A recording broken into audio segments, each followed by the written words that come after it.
Good morning, Idaho. 6:46 now on your Tuesday morning. Some cold temperatures heading out the door. It is below freezing in all locations throughout southern Idaho, but the mountains not as cold as they could be. We know that usually Stanley is starting the day this time of year in the teens, maybe even the single digits, but 31 degrees right now, so just below the freezing mark. Very similar to what we're seeing in Boise. Twin Falls, a whole lot colder though, 20 degrees, and as you get outside of the Twin Falls area, the downtown area, those temperatures can drop very quickly, only moving a few miles. So something to keep in mind as you're dressing for the day today. High clouds are staying at bay because of our high pressure ridge that's still in place for us. So it's sending the cloud cover to the north of us and then to the east. And that'll be the case until tomorrow afternoon when that high pressure ridge is going to break down a little bit with an incoming system, spreading some high clouds in our direction. So I expect partly cloudy skies through the next couple of days after today, but you can also count on that hazy sunshine staying with us as that inversion is still in place. Now, you can already see the cloud cover that's starting to spread into the northwest, but that system that's going to bring in the cloud cover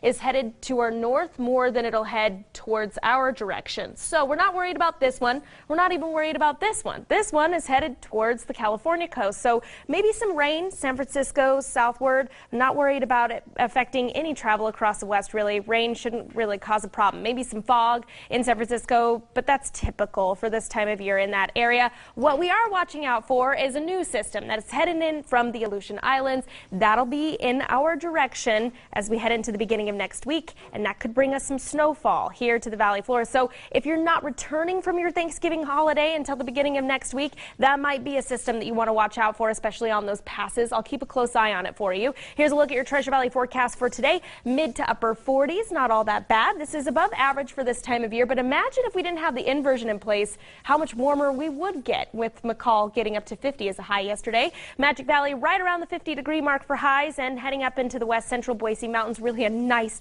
day in these mountain locations. 51 for a high in Idaho City, 50 degrees for McCall. Same story for the east central mountains. And remember, Sun Valley Ski Resort does open on Thanksgiving, so something to be thankful for the holiday. Here's a look at my On Your Side extended forecast. I might make my turkey go backwards next time, but you can see those temperatures staying in the mid to upper 40s throughout the rest of this week. Then we do see that rain-snow mix, and if temperatures drop even colder than that, which they very well could, coating of snow, maybe more snow for the Treasure Valley. We'll have to take a look. Now, I do want to give you a check of that national weather forecast of what to expect if you are going somewhere else for the holiday season. We are watching out for Winter Storm Boreas, which did dip into, was causing some problems at Dallas-Fort Worth yesterday. That's headed up the eastern seaboard into the northeast, bringing significant snowfall up to a foot in some locations in the northeast. We'll be watching out for that one.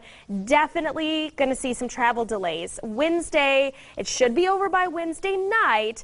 Nevertheless, that's when the bulk of travelers make it their way through. Chicago looks okay right now. And did you have any idea that Chicago sees more than 250,000 travelers just on the day before Thanksgiving move through that airport? So that's a significant one for us. So we'll cross our fingers that stays okay. But again, watch out for the northeast if you are headed in that direction. Spencer, Rachel.